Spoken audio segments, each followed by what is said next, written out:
Екипата на женскиот фудбалски клуб Кочани успешно со пресврт дојде до победа против Топгол на последниот меч одигран пред кочанската публика во оваа сезона.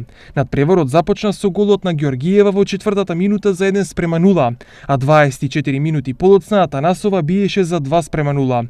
Но токму опуштањето на кочанчанки дека надпреварот е завршен ги чинеше многу. За само 9 минути Топгол постигна 3 голови. Најпрво Петровска во 34-та, па Ристеска во 40-та и повторно Петровска во 43-та минута.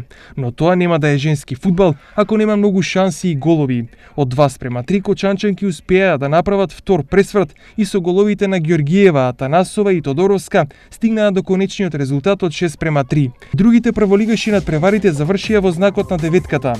Тиверија го декласираше дома Тетово со високи 0:9. Ас Юнајтед со идентична победа славеше над Борец со 0:9. Драгон пак во дербито против Истатов ги понижи до иранчанки во мечот кој требаше да изобилува со игра, со високите 9:0. Речица единствената која славеше со 4 голови над екипата на Каменица Саса. Следното коло се игра во сабота.